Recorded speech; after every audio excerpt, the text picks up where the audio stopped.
Hello dear guys, इस तरह के सेंटेंसेस तो आपने अपनी डेली लाइफ में सुने ही होंगे। पढ़ना है तो पढ़ो, खाना है तो खाओ, सोना है तो सो, रोना है तो रो, जाना है तो जाओ, आना है तो आओ। तो गाइस, इस तरह के सेंटेंसेस करने के लिए हम किस तरह के स्ट्रक्चर का यूज़ करते हैं, आज मैं आपको वही बताने वाला हूँ। तो अगर आपने अभी तक मेरे चैनल को सब्सक्राइब नहीं किया है और आप इंग्लिश सीखने के लिए सीरियस हैं तो तुरंत मेरे चैनल को सब्सक्राइब कर लीजिए, क्योंकि हम सिखाते हैं आपको इंग्लिश बोलने का सबसे आसान तरीका। तो देखिए गाइस, इसकी स्ट्रक्चर में सबसे पहले हम लिखते हैं इफ़ यू वांट टू। याद रखिए, जो सेंटेंसेस मैंने अभी आपको बताए, अगर इस तरह के सेंटेंसेस देखने को मिलते हैं या आपको बोलना है तो उसमें सबसे पहले यूज़ करेंगे इफ़ यू वांट टू। रट डालिए if you want to, if you want to, if you want to. उसके बाद आपको वर्ब की फर्स्ट फॉर्म का यूज़ करना है, फिर देन का यूज़ करना है और उसके बाद वर्ब की फिर से फर्स्ट फॉर्म आ जाएगी।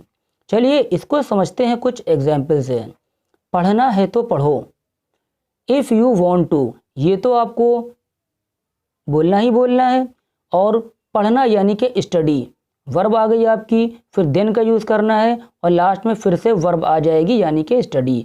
तो ये सेंटेंस आपका बन जाएगा if you want to study then study. खाना है तो खाओ, इफ़ यू वांट टू, ये तो आपको बोलना ही बोलना है और खाना यानी कि ईट, उसके बाद में देन का यूज़ करना है, लास्ट में फिर ईट आ जाएगा।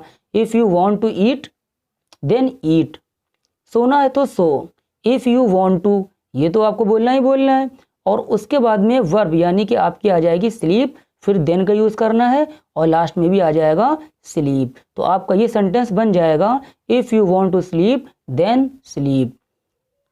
जाना है तो जाओ, if you want to go then go. आना है तो आओ, if you want to come then कम।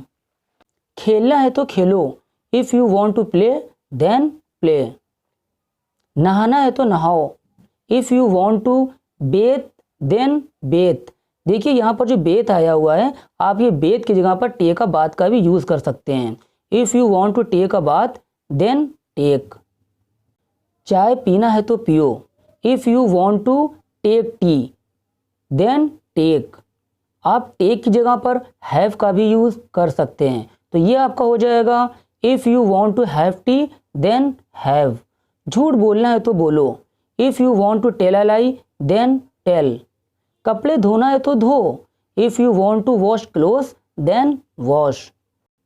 तो गाइस, उम्मीद करता हूँ जो कुछ मैंने बताया आप लोगों को समझ में आया होगा। अगर समझ में आया हो तो चलिए फटाफट कमेंट्स बॉक्स में इसकी इंग्लिश करके बताइए। हंसना है तो हंसो,